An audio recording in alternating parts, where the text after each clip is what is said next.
J'ai été vraiment béni, vraiment béni. Et pour cela, il faut expérimenter le Seigneur, avoir cette joie qu'elle durera pour l'éternité, en réalité, le salut de notre âme. Et c'est vraiment important de pouvoir être attentif à sa parole et que le Seigneur puisse venir chacun d'entre nous ici ce soir. Je vais vous raconter comment j'ai rencontré le Seigneur, moi. Je suis un garçon qui n'a pas grandi dans les évangiles. Ça me connaît, il était un peu vers moi là-bas où j'habite au Mien. Et je faisais vraiment des choses qui n'étaient pas à la gloire de Dieu et qu'aujourd'hui, je ne veux même pas les mentionner. C'est des choses qui ne sont pas à la gloire de Dieu. Mais à travers ma vie que je menais, je suis rentré en prison. Je ne vais pas m'étaler à ce que je faisais. Le plus important, c'est ce que Jésus a fait dans ma vie. Et bien, quand je suis rentré en prison, là, j'ai été coupé du monde. Je me suis rentré à moi-même.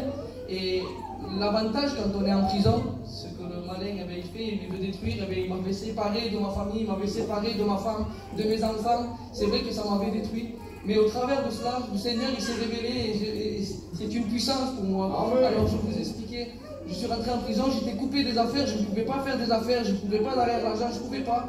Malgré que voilà, j'étais un homme beaucoup pris, c'est vrai, dans les choses de ce monde j'étais pris. Mais quand je suis rentré en prison, quand on est enfermé dans 9 mètres carrés, sur 22 heures, sur 24, on était enfermé, j'ai commencé à étudier la parole de Dieu, à lire la parole de Dieu. Et on a le temps en prison, je peux vous dire qu'on a le temps. La Bible dit racheter le temps car les temps seront précieux dans les derniers jours qu'on vit. Et aujourd'hui, j'ai conscience de ce verset. Et alors, en prison, justement, j'avais le temps, alors j'ai étudié la parole de Dieu. Et quand j'ai lu la parole de Dieu, j'ai vu à qui j'appartenais en faisant tout ce que je faisais.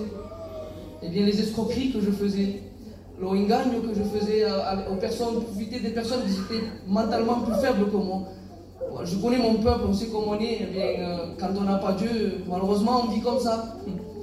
Mais en réalité, quand j'ai lu la parole de Dieu et que je vis et que j'appartenais en faisant tout ce que je faisais, et ça, c'est une conviction de l'Esprit de Dieu. Ce n'est pas avec des sentiments humains. C'est le Saint-Esprit, quand il vient te visiter, qui te révèle ton état, je peux vous dire qu'on fléchit les genoux. Et c'est la meilleure des choses que j'ai pu faire dans ma vie, c'est de réaliser, de lire la parole de Dieu, de la comprendre. Alors le Saint-Esprit est venu et il m'a fait fléchir le genou, j'ai pleuré sur mon péché et j'avais besoin d'un sauveur. Et à ce moment-là, quand le Saint-Esprit m'a visité, j'ai installé cette relation avec Dieu. Dieu est vivant. Si on est là, c'est parce qu'on sait que Dieu est vivant. Et que tous les jours, il est avec nous aussi. Il l'a dit, il l'a promis dans sa parole. Et à ce moment-là, quand j'ai installé cette relation avec Dieu, je savais que depuis ce jour-là, ça n'allait jamais être pareil dans ma vie. Eh bien, j'ai commencé à étudier davantage la parole de Dieu. Et là, il m'a façonné. Eh bien, à ce moment-là, il y avait des choses que je faisais, mais que je ne faisais plus. Et aujourd'hui, je suis chrétien, ça fait 5 ans. Dieu a changé, transformé ma vie. Et je vis une vie de sanctification. Il me façonne.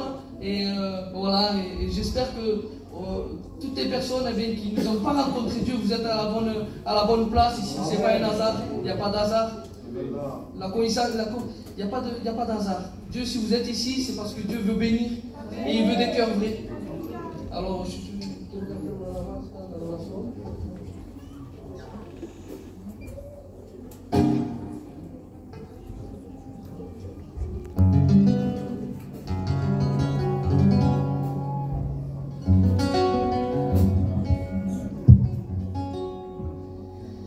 Queremos adorarte a ti, queremos exaltarte a ti, porque tú eres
Amen. Amen.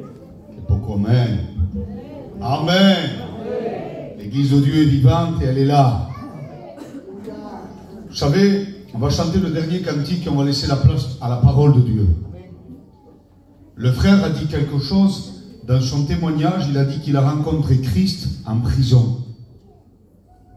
Qu'à l'extérieur, il faisait toutes sortes de bêtises que chacun de nous aurait pu faire dans ce monde quand on ne connaît pas Dieu et qu'on est livré à nous-mêmes. Et il dit qu'à l'intérieur de cette prison, il a rencontré le véritable Dieu. C'est qui dit Amen à cela. Et quand il en est sorti, et bien il a été à l'église. Et Dieu l'a béni d'une manière aujourd'hui qu'il est enfant de Dieu. Et puis il me venait une histoire d'un homme qui est là ce soir. C'est une histoire qu'on a vécue et que l'Esprit me l'a rappelé aujourd'hui. Cet homme-là était en prison l'année dernière et t'as qui? C'est Jean-Yves. Lève ta main, Jean-Yves. Quel obéant. Et par désarroi, je dis bien par désarroi, je ne veux pas jouer avec les sentiments. Mais à cette époque-là, son frère m'avait appelé Warren pour aller faire un enterrement d'un jeune homme d'à peine 22 ou 24 ans, quelque chose comme ça, tout jeune. Et quand j'ai été là-bas, cette famille ne connaissait pas l'évangile. Mais où que la parole de Dieu soit prêchée, elle a le même impact. Qui c'est qui dit Amen? Amen. Ce que je ne savais pas, moi, c'est que ce jeune homme, son papa, c'est Jean-Yves. Et l'enterrement a été filmé avec une caméra. Je ne sais pas pourquoi je dis ça, mais ça doit faire du bien. Il faut qu'il y ait des chaînes qui se brisent ce soir. Et quand il a été filmé, il a pu voir l'enterrement, il a écouté moi, jeune serviteur, prêcher dans cet enterrement. Et il a dit des paroles qui m'ont revenu aujourd'hui à sa famille, à son frère. Il a dit, quand je sortirai de la prison, j'ai donné mon cœur à Dieu déjà. Mais quand je sortirai, j'irai vers cette église, j'irai vers ce pasteur, je suivrai Dieu, je voudrais me convertir. Dieu est capable de toucher un cœur dans un endroit là où le moins on peut s'y attendre. Alors je voudrais qu'on couvre nos fronts parce qu'aujourd'hui je voudrais que Dieu est en train de sécher des larmes de tristesse et de mettre des larmes de joie. Rien ne se perd avec Jésus-Christ. C'est qui le croit cela. Je voudrais qu'on couvre nos fronts. Je voudrais entendre à travers maintenant ce chant de louange. On va laisser la place à la parole. Mais je voudrais entendre une église qui prie le Seigneur. Parce que Dieu est en train de te dire que rien n'est impossible à Dieu, Ramiro. Mais ce qui est impossible à l'homme est possible à Dieu, frère. Je vous entendre, les frères, élevez-vous avec autorité, les sœurs aussi. Louons Dieu comme si nous serions en intimité avec lui. Seul dans nos chambres, au nom de Jésus. Je prie le Seigneur. Alléluia. De nouvelles forces me renouvellent. Aujourd'hui je n'ai plus peur. Aujourd'hui je n'aurais plus. Je sais qu'il est avec moi. Quand il descend, les malades sont guéris, les chaînes sont brisées. L'Église le confirme.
Jean, son serviteur, on va laisser toute la parole à Dieu. Mais sache qu'il y a un Dieu qui t'aime, alléluia. Que Dieu bénisse son serviteur. Que le Seigneur vous bénisse à tous. Je suis content d'être ici. C'est la première fois que je viens. Mais je me sens chez moi, c'est mon église aussi. Béni soit Dieu, j'ai des frères et sœurs. Là-bas à Saumur, je m'occupe d'une petite œuvre. Votre responsable Guy est déjà venu là-bas. C'est vraiment une petite église, mais si un jour vous décidez de passer par là-bas aussi, sachez aussi que là-bas, c'est votre église. Amen. Béni soit Dieu. Nous ensemble, nous formons le corps de Christ. Voilà. Béni soit Dieu. Je remercie votre responsable de m'avoir invité ce soir. Je suis venu ici avec, bien sûr, avec un mot de Dieu. Le Seigneur a placé une pensée dans mon cœur que j'aimerais partager avec vous dans toute la simplicité. Vous savez que le mot de Dieu, ce n'est pas une quantité de paroles. Ce n'est pas à force de paroles que je bénis. Il faut être conscient que dans la Bible, il nous relate une histoire d'un personnage qui était important dans son histoire, et que cet homme-là va passer par un problème parce que son serviteur il va tomber malade, qui était sur le point de mourir. La situation était grave. Et puis, il demanda à Jésus, il dit, Seigneur, il dit, je ne suis pas digne que tu entres sous mon toit. Il dit, dis seulement un mot. Dis seulement un mot, et mon serviteur sera guéri. Nous avons besoin du mot de Dieu. Nous ne sommes pas à la recherche du spectaculaire. Celui qui bénit, c'est Dieu. Celui qui sauve, c'est Jésus. Amen. Béni soit Dieu. Que le nom du Seigneur soit béni et glorifié. Donc, accordez-moi quelques minutes. Je dis bien, accordez-moi quelques minutes. Je vais vous partager ce que Dieu a déposé dans mon cœur. Amen. Béni soit Dieu. Voilà. Et sans aller plus loin, donc, nous allons faire une lecture. Dans le dernier chapitre de l'évangile de Luc, le chapitre 24, vous allez voir, c'est quelque chose de très simple. C'est une histoire qu'on connaît tous. Donc l'évangile de Luc, chapitre 24, et je vais lire quand même quelques versets, nous allons prendre le temps de lire la Bible. Donc l'évangile de Luc, chapitre 24, et à partir du verset 13, il est écrit ceci. Et voici ce même jour, 2 disciples allaient à un village nommé Emmaüs, éloigné de Jérusalem de 60 stades. Et ils s'entretenaient de tout ce qui s'était passé. Pendant qu'ils parlaient et discutaient, Jésus s'approcha et fit route avec eux. Mais leurs yeux étaient empêchés de le reconnaître. Il leur dit, « De quoi vous entretenez-vous en marchant ?» Et ils s'arrêtèrent, l'air attristé. L'un d'eux, nommé Cléopas, lui répondit, « Es-tu le seul qui, séjournant à Jérusalem, ne sache pas ce qui est arrivé ces jours-ci » Quoi, leur dit-il? Il répondit, ce qui est arrivé au sujet de Jésus de Nazareth, qui était un prophète puissant en œuvre et en parole devant Dieu et devant tout le peuple, et comment les principaux sacrificateurs, nos magistrats, l'ont livré pour le faire condamner à mort et l'ont crucifié. Verset 21, nous espérerions que ce serait lui qui délivrerait Israël, mais avec tout cela, voici le 3e jour que ces choses se sont passées. Il est vrai que quelques femmes d'entre nous ont fort étonnés, s'étant rendues de grand matin au sépulcre et n'ayant pas trouvé son corps, elles sont venues dire que des anges leur sont apparus et ont annoncé qu'il est vivant. Amen. On continue un peu plus la lecture, vous allez voir. Quelques-uns de ceux qui étaient avec nous sont allés au sépulcre et ont trouvé des choses comme les femmes l'avaient dites.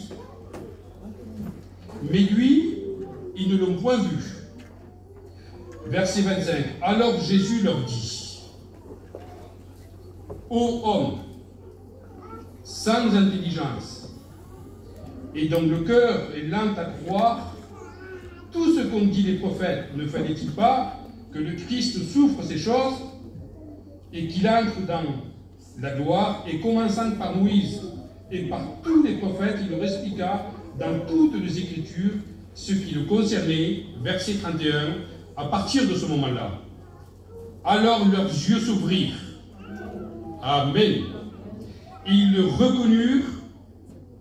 Verset 32, ils vont dire, notre cœur ne brûle-t-il pas au-dedans de nous lorsqu'il nous expliquait en chemin les Écritures? Et se levant à l'heure même, ils retournèrent à Jérusalem. Ils trouvèrent les 11 et ceux qui étaient avec eux assemblés en disant « Le Seigneur est réellement ressuscité. » Amen. Béni soit Dieu. Quelle belle histoire. Hein? C'est l'histoire des 2 disciples d'Emmaüs. Et dans ce passage-là, on voit ces 2 disciples qui sont dans un état de désespoir. Est-ce que vous avez déjà connu le désespoir dans votre vie spirituelle? Ça m'est arrivé plus d'une fois. Quelles ont été les causes?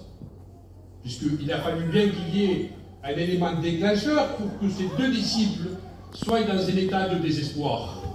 Alors, si vous me le permettez, je vais rentrer maintenant dans le contexte pour vous présenter la chose. Béni soit Dieu, parce que vous comprenez bien, c'est que derrière cette histoire-là, il y a vraiment un langage spirituel, une instruction spirituelle pour chacune de nos vies. Béni soit Dieu. Ici, nous sommes dans le premier jour de la semaine, c'est-à-dire le dimanche matin. Et Jésus venait de mourir à la croix. Et puis voilà que on avait donc laissé son corps pendu à la croix. Et puis voilà que Joseph d'Arimathée, qui était un disciple de Jésus-Christ, mais dans le secret par crainte des Juifs, parce qu'à ce moment-là, on ne pouvait pas se déclarer publiquement pour Jésus, sous peine d'être exclu de la synagogue. Et c'était quelque chose qui était très grave à l'époque. Donc, Joseph d'Arimathée, qui faisait d'ailleurs partie du membre du Sanhédrin, qui était la police de l'époque, avec son collègue à lui, Nicodème, donc se sont rendus auprès de Pilate pour demander la permission de descendre le corps de Jésus, de la croix. Et lorsqu'ils vont le descendre, ils vont le placer, l'histoire nous dit, dans un tombeau tout neuf, dans le tombeau des riches. Et voilà que ça faisait 3 jours que Jésus était dans le tombeau. Et donc, voilà que ce dimanche matin,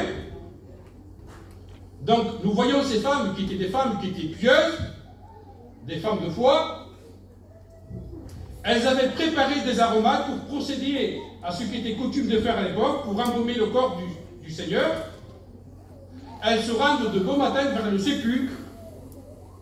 Et lorsqu'elles arrivent dans le sépulcre, elles s'aperçoivent que la pierre qui était, le sépulcre était scellé par une grosse pierre. Merci. Elles s'aperçoivent que la pierre avait été roulée. Amen. Amen. Alléluia. Que le nom du Seigneur soit béni et glorifié. Voilà ce qui fait la valeur des réunions, de nos réunions. Alléluia. Et lorsqu'elles rentrent, elles s'aperçoivent que Jésus n'y était plus. L'histoire nous relate qu'il va y avoir déjà une manifestation angélique qui était là, des anges, qui vont rapporter ce message que Jésus n'était plus, il était bien ressuscité comme il avait annoncé précédemment. Amen. Que le nom du Seigneur soit béni et glorifié. Les prophéties faites à son sujet venaient de s'accomplir.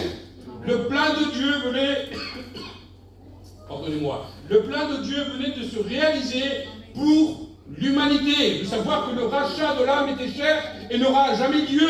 Il a fallu que Dieu envoie son Fils, l'agneau de Dieu qui ôte le péché du monde. Amen. Et voilà pourquoi que l'apôtre Paul, lorsqu'il s'adresse à l'église de Corinthe, et lorsqu'il va porter ce message de tout son cœur, et lorsqu'il va dire, lorsqu'il va préciser, si Christ ne serait pas ressuscité, puisque du temps de Paul, il y avait des hommes qui tordaient le sens de l'évangile, et qui disaient qu'il n'y avait pas de résurrection.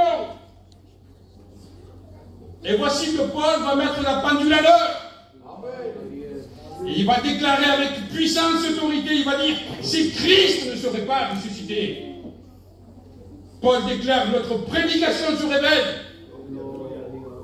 Ça serait de la vanité. On prêcherait un faux salut. Et Paul déclare par-dessus tout encore, nous serions des faux témoins à son égard.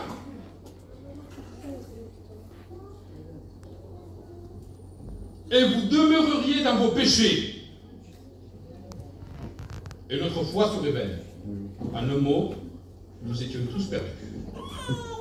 Mais Paul va dire, Christ est mort. Alléluia. Alléluia. Gloire à Dieu. Mais bien plus. Amen. Alléluia. Que le nom du Seigneur soit béni et glorifié. Bien plus, la résurrection du Seigneur va au-delà de sa mort. Il est mort pour nos péchés, mais il est ressuscité pour notre justification. Amen. Et en ressuscitant, il a anéanti la puissance de Satan avec toute son armée. Amen. Il les a ridiculisés. Amen. Que le nom du Seigneur soit béni et glorifié. C'était un jour de joie. C'était un jour d'allégresse. Amen. Alléluia. Gloire au Seigneur. Mais voilà que quand ces femmes rentrent au sépulcre et puis elles constatent que le corps du Seigneur n'y était plus, elles vont être prises de panique, elles retournent dire ces choses aux disciples. Et un nombre de personnes qui étaient là. Et puis voilà que lorsqu'elles viennent annoncer cette bonne nouvelle, écoutez-moi bien, plusieurs personnes qui étaient là, lorsqu'elles vont écouter ce message-là, elles vont prendre ces femmes pour des rêveries. Elles ne les croyaient pas. Et voilà que Pierre était là. Et connaissant le caractère de Pierre, il se précipite, il va au sépulcre, et puis il constate, écoutez-moi bien, il va constater ce que les femmes avaient constaté. Jésus n'était plus. Alléluia. Gloire au Seigneur. Mais il reste quand même confus. Comment expliquer cela? À ce moment-là, il ne réalise pas. Il rentre chez lui, puis voilà que c'est à partir de ce moment-là que l'histoire nous dit que l'histoire commence. Alléluia. Deux disciples, deux inconnus, il y en a un qui s'appelle Cléopas, mais deux disciples qui s'éloignent de ces événements-là. Et en s'éloignant de cela, ils s'éloignent de Jérusalem. En d'autres termes, ils s'éloignent de l'œuvre de Dieu. Et à Jérusalem, il y avait le temple. On venait offrir à Jérusalem. Amen, soit Dieu. Ils n'attendent même pas une confirmation. Ils attendent d'ailleurs plus rien. Et ils décident de partir de Jérusalem vers un pays à 12 ou 13 km de Jérusalem, Emmaüs. Emmaüs qui est une signification, qui a aucune signification spirituelle. Et Jésus n'a jamais fait de miracle à Emmaüs. Et rien de bon ne s'est produit. Ils partent vers l'inconnu, non pas pour faire une campagne d'évangélisation. Vous savez que Jésus avait dit à ses disciples avant de partir, il leur avait dit, allez prêcher la bonne nouvelle à toute la création, et celui qui croira et qui sera baptisé sera sauvé. Amen. Amen. Mais eux, ils ne partent pas sur des bonnes bases. Ils s'éloignent de ses frères. Ils s'éloignent de ces événements-là. Pourquoi? Parce que les choses ne se sont pas passées comme eux voulaient. Et c'est là le danger. C'est là le problème. Quand on voit encore qu'aujourd'hui, 2000 ans après, des gens qui sont familiarisés à nos réunions, et par rapport à des mécontentements, parce que des choses ne se déroulent pas comme eux, s'ils le voudraient,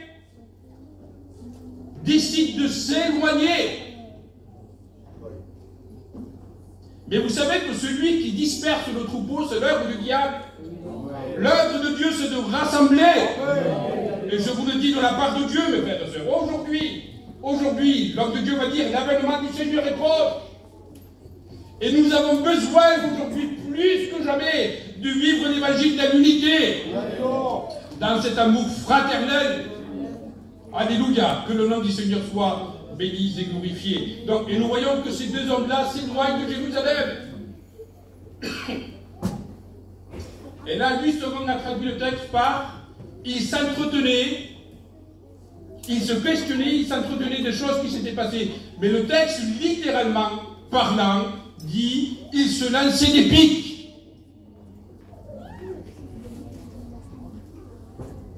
Ils étaient fâchés. Il va y avoir un désaccord qui était là. Et ici, nous voyons une église qui est divisée. Chacun tire la ficelle de son côté. Leur langage ne repose pas sur l'amour de Jésus. Il va y avoir une division. Il va y avoir cassure. Et regardez à quel degré ils étaient énervés. C'est que Jésus se joigne à eux. Ils ne l'ont même pas reconnu.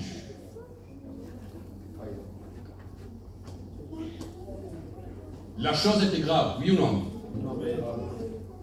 Alors, lorsqu'on y réfléchit à cela, comment voulez-vous que Dieu puisse bénir une église ainsi?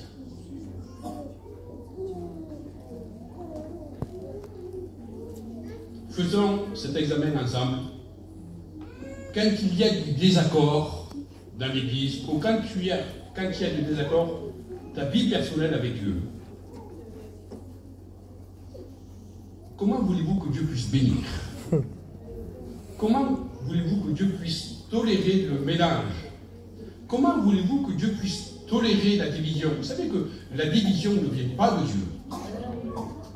L'apôtre Paul a rencontré bien des problèmes à ce sujet. Quand vous étudiez l'épître aux Corinthiens, pourtant c'est une église qui avait bénéficié des meilleurs prédicateurs de l'époque. Paul était passé, Apollos et bien d'autres. Mais quand ces hommes-là ont quitté ces lieux-là, parce qu'ils étaient appelés à propager l'évangile, voilà que le mal s'est infiltré. Des loups sont rentrés dans l'église. Alors, est-ce que Dieu peut convertir un loup dans une brebis? Bien sûr, il peut le faire. Mais à condition qu'il reconnaisse son état et qu'il se repente devant Dieu. Parce que la Bible dit que celui qui cache ses transgressions ne prospère point. Mais s'il les avoue, et les délaisse, il obtient la grâce et la miséricorde. Alléluia, parce que le désir de Dieu, c'est que tous les hommes soient sauvés et parviennent à la connaissance de la vérité. Jésus va dire, vous connaîtrez la vérité vous affranchira. Oui. Amen. La vérité est une personne, elle s'appelle Jésus. Amen. Il va dire, je suis la vérité. Amen. Amen. Que le nom du Seigneur soit béni et glorifié. Donc nous voyons ici deux disciples qui sont en désaccord et Dieu n'est pas d'accord. Quand il y a du désaccord, nous voyons ici deux personnages qui dans l'église vont manifester les œuvres de la chair. L'Épître aux Galates, chapitre 5, verset 20. Ils ne vont pas manifester le fruit de l'esprit dans l'église, mais ils vont manifester les œuvres de la chair. Les querelles sont là. Et l'apôtre Paul déclare dans l'Épître aux Romains, chapitre 8, il va dire ceux qui vivent selon la chair. L'apôtre Paul, de ce qu'il parlait, il parlait de tout son cœur, mais il était vrai. Il dénonçait le péché, il dénonçait l'hypocrisie, il dénonçait les pièges du diable. Mais il disait la vérité. Mais pourquoi il disait la vérité? Afin que les âmes se sauvent. Je dis bien, afin que les âmes se sauvent. Amen. Parce que n'oublions pas que du temps de Paul, il y en a qui prêchaient des faux évangiles. Ils tordaient le sens des Écritures. Ils ont même mis en cause le ministère de Paul. En disant, Paul, le ministère que tu as reçu, ce n'est pas par révélation, tu l'as pris des hommes. On va dire à quel degré il y avait des hommes méchants. Et je pense qu'aujourd'hui, 2000 ans après, on vit des temps encore très dangereux. Je disais tout à l'heure au frère, je disais mon frère, le Seigneur nous demande, dans nos rapports, dans l'Église, qu'on soit simple comme des colombes. Amen. Mais qu'on soit rusé comme des serpents. Simple comme des colombes, mais rusés comme des serpents. Savez-vous que les serpents sont dotés de sensibilité qui détectent des pas de l'homme à je ne sais pas combien de mètres? Et quand Jésus va dire à ses disciples, soyez rusés comme des serpents, il voulait dire, sachez discerner quand livré de rentrer dans l'église. Sachez discerner le piège du diable. Parce que le diable fera tout. Il essayera bien d'attirer le chrétien dans le monde, ou bien, le contraire, c'est d'introduire l'esprit du monde dans l'église. Et c'était le cas de ce début-ci. Alors ils avaient besoin de s'examiner et de prendre des décisions. Je ne sais pas de quelle façon tu es venu ce soir ici. Je ne sais pas quelle est la position de ton cœur. Si ta vie elle est en règle avec Dieu ou pas. Mais j'aimerais te dire ce soir de la part de Dieu que tu as besoin de prendre une décision ferme. Gloire à Dieu. La Bible dit cette affaire te regarde. Elle te regarde. Tu es concerné par ça. Dieu bénit quand il y a l'unité. Dieu bénit quand l'homme est vrai devant Dieu. Lorsqu'il se place devant Dieu. Dieu veut que la vérité soit au fond du cœur. Donc nous voyons deux hommes qui sont désunis, qui viennent désaccord. Et je répète ce que j'ai dit tout à l'heure, Dieu ne peut pas bénir ainsi. L'homme de Dieu David va dire dans le psaume 133, voici qu'il est doux et agréable pour des frères de demeurer ensemble. Alléluia, car c'est là que l'Éternel envoie quoi? La bénédiction et la vie pour l'éternité. Que le nom du Seigneur soit béni et glorifié. Donc, imaginez-vous un peu, ils sont énervés. Leur langage est un langage charnel, bien qu'ils portaient le nom de disciples, mais ils n'avaient pas le cœur. Et ils ont manifesté non pas le fruit de l'esprit, mais les œuvres de la chair. Et je répète ce que j'ai dit tout à l'heure, l'apôtre Paul va dire, ceux qui vivent selon la chair ne sauraient plaire à Dieu. Et Paul déclare encore, si vous vivez selon la chair, vous mourrez. C'est le salaire du péché. Il va dire, mais si par l'esprit vous faites mourir les actions de la chair, alors là, Paul déclare, à partir de ce moment-là, vous vivrez. Amen. Alléluia. Nous avons besoin de laisser l'Esprit de Dieu agir dans nos réunions. Nous avons besoin que l'Esprit de Dieu puisse faire, pardonnez-moi de l'expression, mais parfois, mais à certaines fois, le ménage dans notre cœur. Parce qu'il y a bien des choses qui dérangent le Seigneur. Il y a bien des choses que Dieu voit qui sont impures. Alors laissons agir la grâce de Dieu. Laisse agir Dieu dans ta vie ce soir. Nous voyons deux disciples qui sont très fâchés. Très fâchés. À tel point que Jésus va se joindre à eux, ils ne vont même pas le reconnaître. Grave. Mais voyez-vous, moi, ce que j'aime dans cette histoire, c'est que quand le Seigneur va venir les rencontrer, ce n'est pas pour apporter un message de condamnation. Parce que le Seigneur tente toujours la main. Alléluia. Amen. Béni soit Dieu. Écoutez, il n'est-il pas écrit dans la parole de Dieu que là où le péché abonde, la grâce de Dieu surabonde? Nous sommes toujours dans le temps de la grâce. Oui. Amen. Il peut y avoir des incompréhensions, on peut passer par des moments compliqués où la colère s'est installée dans notre cœur, et puis ça ne va pas, ça ne va pas, on peut dire que ça ne va pas. Et puis on vient dans les réunions, et puis on est agité. Ça peut arriver. On a les pieds sur terre aussi. Oui ou non? Ça peut arriver. Mais quand le Seigneur va s'approcher de ces deux hommes-là, bien qu'ils n'avaient pas bien compris grand chose aux prophéties, puis par rapport à tout ce que Jésus avait déclaré dans la parole de Dieu. Mais quand Jésus va s'approcher d'eux, ce n'est pas pour apporter un message de condamnation ou pour les pointer du doigt, non, ça va être pour les amener, alléluia, dans la vérité, dans la lumière de la vérité. Et quand le Seigneur va se joindre à eux, il leur pose une question, De quoi vous entretenez-vous? Alléluia. Alléluia. Que le nom du Seigneur soit béni et glorifié. Le Seigneur connaissait la conversation. Il voulait qu'il confesse. Et puis ces deux hommes vont répondre au Seigneur.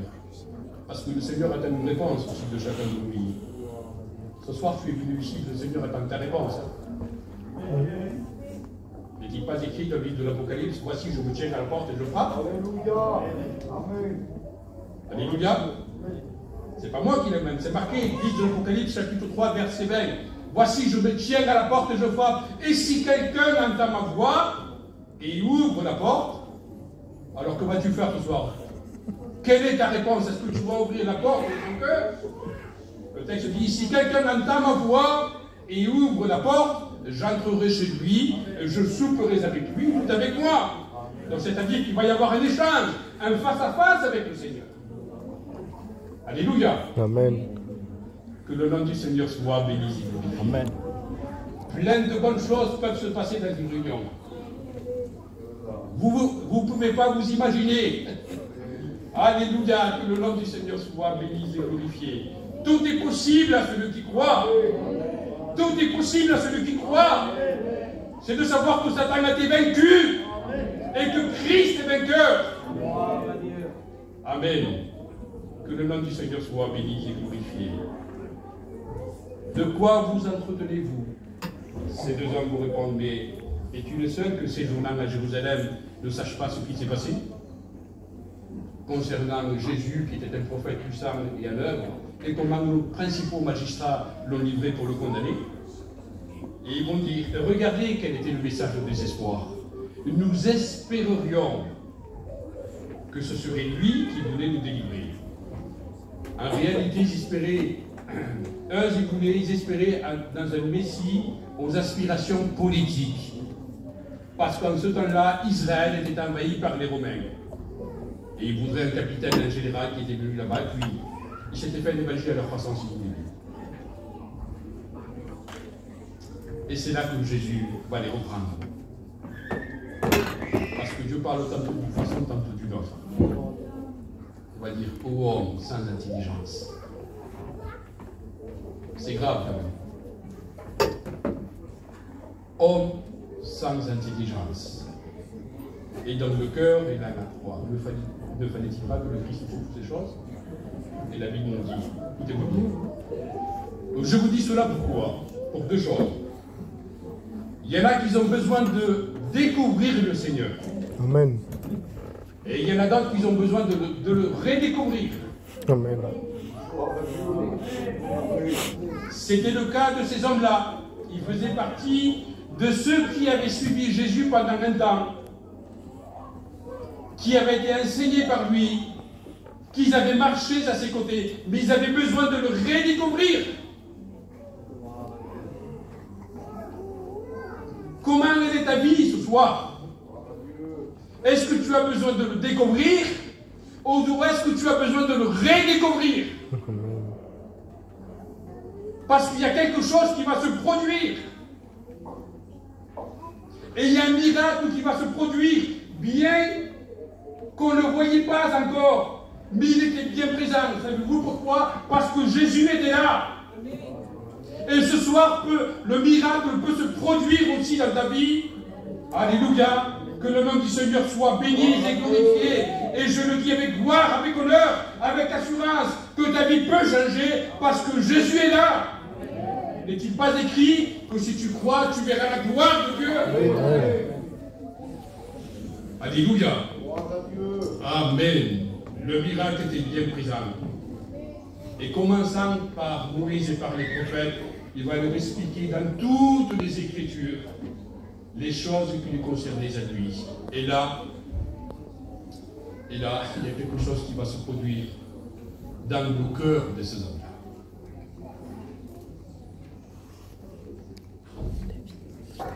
La flamme de la foi va naître en eux. Amen. Béni soit Dieu.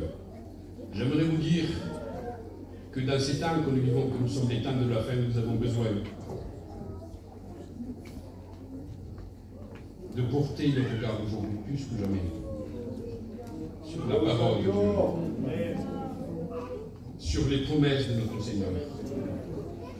Parce que je vais revenir à ce que j'ai dit tout à l'heure. Ces disciples ont passé par un moment de découragement. Et j'aimerais vous dire ce soir que ce que ces deux disciples ont passé, vous et moi, vous le passez aussi. On peut passer par des moments de découragement. Et puis se demander, est-ce que Dieu peut agir? Amen. Est-ce que Dieu peut changer la situation encore? Ben, j'aimerais vous dire oui. Mais pour cela, nous avons besoin que le regard, alléluia, se pose sur les promesses de la vie, sur les promesses du Seigneur. N'est-il pas écrit dans le livre de Psaumes, recommande ton sort à l'Éternel, mais à lui ta confiance, il agira. Amen. Amen. Que le nom du Seigneur soit béni et glorifié. Le Seigneur nous invite, alléluia, à nous appuyer sur ses promesses, parce que c'est à travers la parole de Dieu, alléluia, qu'on prend courage. C'est là qu'on trouve l'espérance. Amen. Béni soit Dieu. Et quelque chose va se créer dans le cœur. C'est qu'à partir de ce moment-là, quand Jésus va commencer à expliquer dans toutes les Écritures les passages qui le concernaient, la Bible dit qu'ils vont le reconnaître. Qu'il était le Messie. Ils vont le reconnaître qu'il était le Fils de Dieu. Ils vont le reconnaître qu'il était bien ressuscité. Ils vont le reconnaître comme étant leur Seigneur. Ils vont reconnaître que Jésus ne les avait pas abandonnés. Amen. Le Seigneur connaît ta situation. Le Seigneur n'abandonne pas ses enfants. Le Seigneur ne t'abandonne pas. Confie-toi en lui ce soir. David va dire, l'Éternel est mon berger, je ne manquerai de rien. Il me fait reposer dans des verts pâturages. Il me dirige près des eaux paisibles. Il restaure mon âme. Même si je marche dans la vallée de l'ombre de la mort, je ne crains aucun rien. Je ne crains rien. Il va dire, oui, le bonheur et la grâce m'accompagneront tous les jours de ma vie. Dans le psaume 4, il va dire, je me couche et je m'endors en paix, car toi seul, ô Éternel, tu es ma sécurité. Il se reposait dans Dieu. Repose-toi en Jésus ce soir. Apporte-lui tous tes soucis.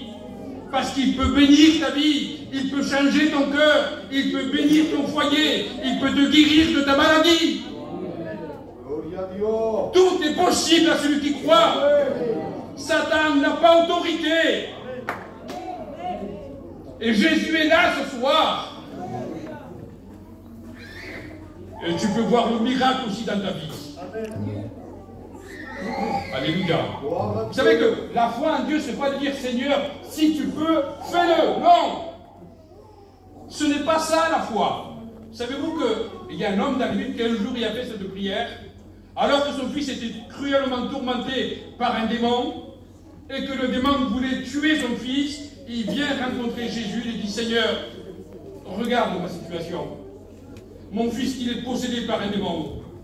Et de temps en temps, il agite et puis il veut le noyer, il veut le tuer. Mais si tu peux quelque chose, mon problème est grand, Seigneur. Mais si tu peux quelque chose, et le Seigneur va le reprendre, il va dire si je peux, il va dire tout est possible à celui qui croit. Amen. Alléluia. Que le nom du Seigneur soit béni et glorifié. Le Seigneur nous invite à reprendre courage, frères et sœurs. Et pour toi, inconverti ce soir, j'aimerais te dire que Dieu a un plan aussi pour ta vie. Et si tu veux pour ta vie, tout peut changer ce soir. Amen. Amen.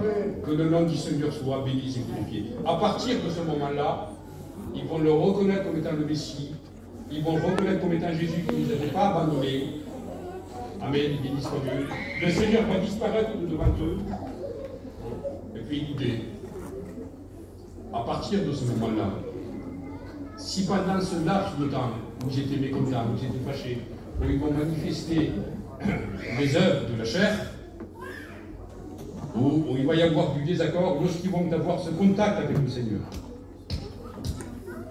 lorsqu'ils vont avoir ce contact avec les promesses de Dieu, deux choses vont se produire. La première chose, il va y avoir une reconnaissance comme étant leur sauveur. Et cette reconnaissance n'est pas simplement celle qui vient des yeux, mais celle qui vient du cœur.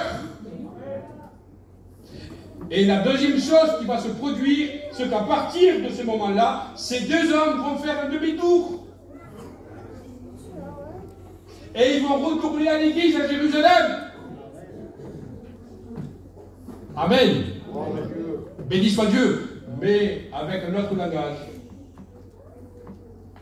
Lorsqu'ils vont rencontrer ses frères, ils vont dire les frères, le Seigneur est réellement ressuscité. Amen. Ils vont confirmer que le Seigneur était réellement ressuscité.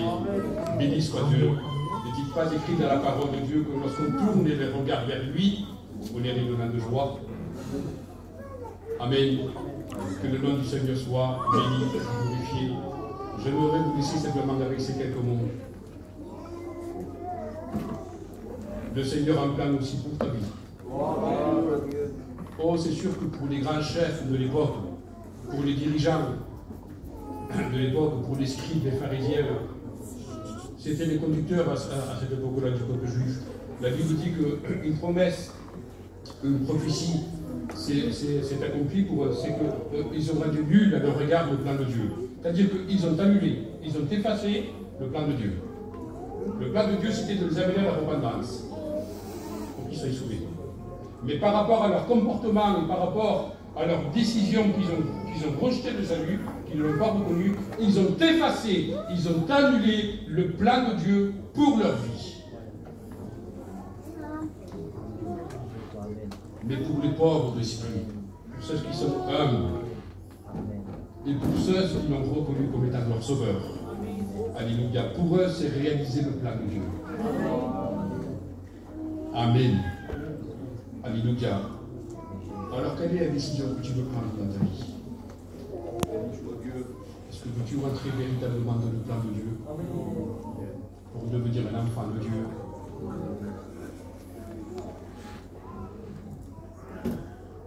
Ou tu veux rester dans de l'état d'incrédulité? Alors écoutez-moi bien. Je ne sais pas combien de minutes encore il nous reste à faire.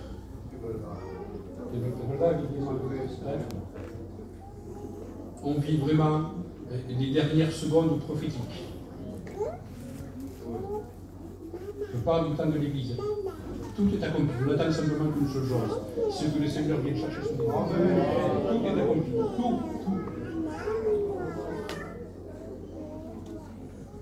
Alors moi, je te conseille de la part de Dieu que tu prennes ce soir cette bonne décision.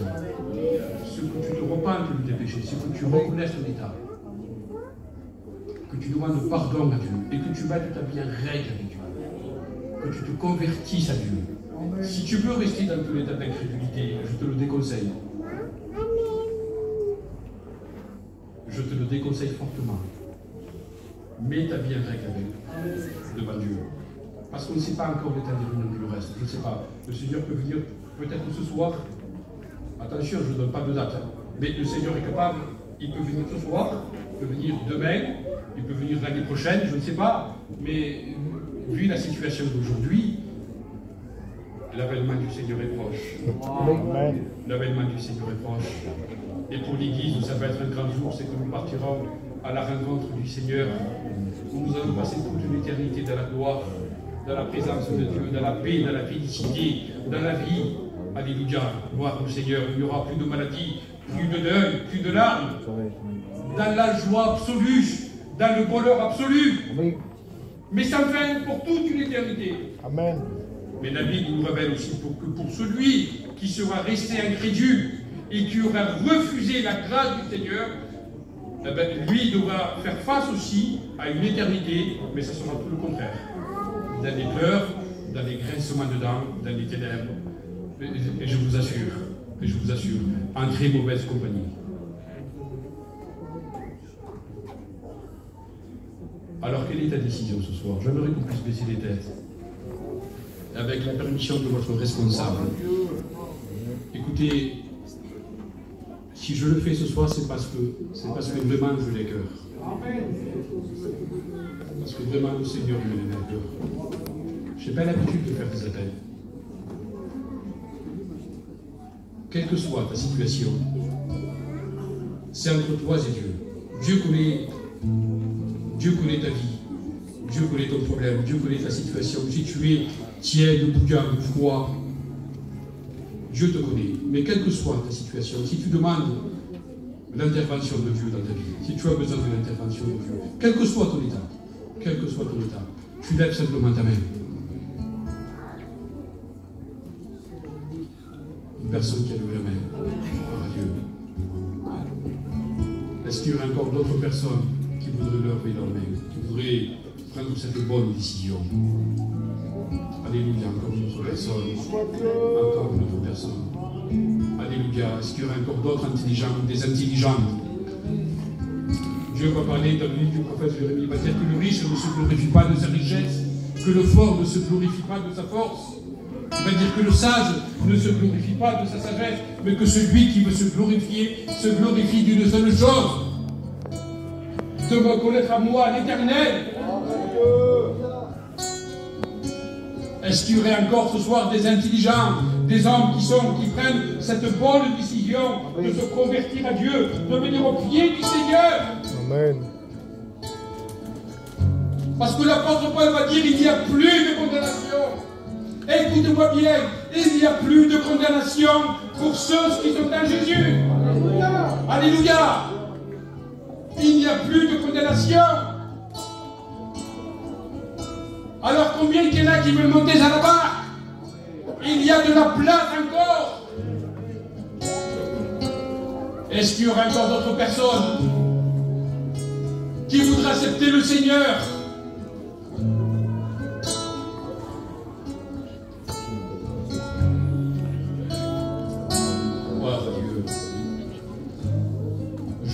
Je vais demander à ces personnes qui ont levé la main, leur main, de vous lever s'il vous plaît. Vous le faites pour Dieu. Je vais demander à votre responsable qui vient ici et qui prie pour vous. Et j'aimerais que l'Église, que les frères et sœurs, on puisse prier avec le responsable. On élève nos voix ensemble, Église de Dieu. Seigneur, nous te rendons grâce éternelle. Seigneur, c'est toi le roi des rois, le Seigneur des seigneurs. Celui qui connaît toutes choses dans le nom de Jésus. Tu nous as donné, Seigneur, des paroles de délivrance. Tu nous donnes des guérisons encore aujourd'hui. Mais demain, nous ne savons pas de quoi il sera fait, Seigneur. Pour cela, qu'il y a des cœurs repentants qui comprennent la direction de ta parole. Seigneur, avec toi, c'est jamais trop tard, mais à travers ta parole, à travers le Saint-Esprit, tu es celui, Seigneur, qui rebâtit, qui reconstruit une vie. Seigneur, qui ôte la dépression, qui enlève l'amertume. Seigneur, on peut démarrer quelque chose mal, mais on peut le terminer bien, parce que le plus important, c'est pas le commencement d'une chose, mais c'est la fin. Nous te rendons grâce parce que tu es notre Dieu. Tu es le roi des rois, tu es le Seigneur des seigneurs. Tu es l'agneau de Dieu immolé, tu es celui qui a vaincu sur la croix. Tu es celui qui est ressuscité le troisième jour, le tombeau est resté vide. Est-ce que l'Église de Dieu dit amen à cela? Est-ce que l'Église de Dieu dit amen à cela? Le tombeau est resté vide, alléluia. Il a vaincu la mort, il a vaincu la condamnation, il a cloué l'acte qui nous condamnait. Et ce soir, nous le comprenons de tout notre cœur. Alors nous disons merci Seigneur, et que l'Église de Dieu dise amen. Béni soit Dieu, merci à Dieu pour la parole de Dieu, pour le conseil de la parole. Vous savez, je ne voudrais rien rajouter à la parole parce qu'elle a été merveilleuse. La présence de Dieu a été là.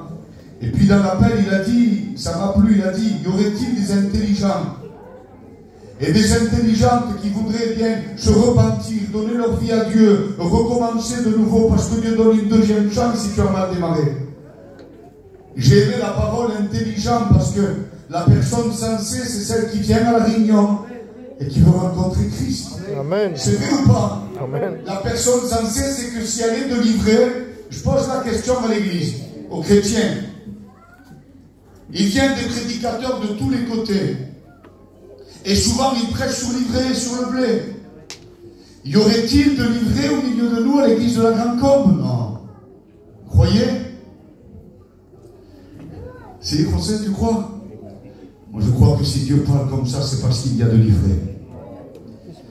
La bonne nouvelle, c'est que nous, le blé, amen, c'est gratuit l'amen, tu peux le dire, amen.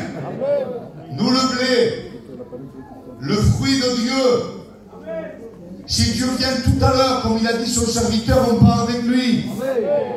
La mauvaise nouvelle, c'est que s'il y aurait de livré, tu vas être coupé, jeté au feu. Ça n'a pas de la valeur entre les mains de Dieu. Mais qu'est-ce que c'est livré? Livré, c'est le désaccord. Livré, c'est le frère qui se dit frère qui ne l'est pas. Qui se dit sœur mais qui ne l'est pas. Quand on parle de quelque chose, il ne parlera pas. La sœur, Michel, tu m'écoutes, frérot, c'est important. Écoutez ça 2 minutes, je sais qu'il est tard, il y en a qui sont fatigués, c'est pas un problème, je vous laisse tranquille. Livré, c'est le désaccord, c'est ça, pasteur? Je me trompe? C'est celui qui se dit frère, mais qui n'est pas accordé. Moi, mon frère, ça va vous faire rire. Michel, c'est mon frère dans le sang. Et c'est aussi mon frère en Christ. Amen. J'adore le poulet. Il ne mange pas de poulet. Mais devant lui, je ne fais pas celui que je l'aime parce qu'il ne mange pas de poulet comme moi. Et par derrière, il ne vaut rien. Celui-là, il ne mange pas de poulet. Ça s'appelle du désaccord. Devant lui, je ne veux rien dire, mais par derrière, j'en pense pas moins. Dieu voit le cœur. Ça s'appelle de l'hypocrisie. C'est qui quand même ça? Mon frère, qu'il aime le poulet ou pas le poulet, ça reste mon frère. Je l'aime parce que c'est mon frère. L'église est différente. Elle est formée de milliers de personnes différentes. Ça reste nos frères et nos sœurs, suivant leur désir, suivant leur goût. Ça reste nos frères et sœurs. Amen. Que livrés au nom de Jésus deviennent du blé. Amen. Et que les loups déguisés deviennent des agneaux. Amen. Que la bonne nouvelle, c'est que Dieu vient chercher les agneaux. Mais les loups vont finir à la boucherie. Au nom de Jésus, convertis-toi. Une fois pour toutes, reconnais ce que tu es. Ne masque plus ton état. Deviens du blé. Lo siento, deviens du blé. Amen. Et pour les inconvertis, ceux qui s'approchent de Dieu, je ne dirai pas son nom, je ne veux pas que se sente mal à l'aise. Il va se reconnaître. Il y a un jeune papa qui vient ici, ça fait 2-3 réunions, il a été brisé à travers l'Esprit de Dieu. Et il m'a dit à la porte tout à l'heure, pasteur, les réunions me manquent, j'ai envie de venir. C'est bizarre, ça m'a jamais fait cette sensation. J'ai dit, j'ai un frère, ça s'appelle l'amour de Dieu. Amen. La parole, il a dit le pardon qu'il a été visité. La parole dit que le tombeau est resté vide, les chrétiens. Amen. Amen. Jésus n'est pas resté au tombeau. Il y a eu des témoins dans la Bible, il l'a dit. Eh bien, vous avez un témoin devant vous aussi. 2012 ans après, j'ai été à Jérusalem. Amen. Je suis rentré dans le tombeau. Vous savez ce qu'il y avait? Plus rien. C'est vrai, il est ressuscité. Jésus-Christ est vivant. Témoignez-le, convertissez-vous, que le nom de l'Éternel soit béni. Béni soit Dieu, cette réunion prend fin. Simplement deux annonces à vous faire. Pasteur Nina n'est pas là. C'est lui qui m'a remplacé pour tenir l'église. Je voudrais que vous honorez le frère à partir de demain. Si Dieu me prête vie, je m'en vais à Villeneuve-sur-Lot, 500 km, pour passer à peu près une petite semaine avec mon garçon et pour revenir avec mon petit bébé, Amen. ma petite fille. Vous prierez pour nous, Église de Dieu. On priera aussi pour vous. Le responsable, ça reste toujours moi par la grâce de Dieu. Mais honorez le serviteur qui va être ici pour vous. Il y a un programme déjà qui est fait. Respectez, soyez fidèles à vos réunions. Deuxième petite annonce. Les mamans, je m'adresse aux mamans, aux chrétiennes surtout, baptisées.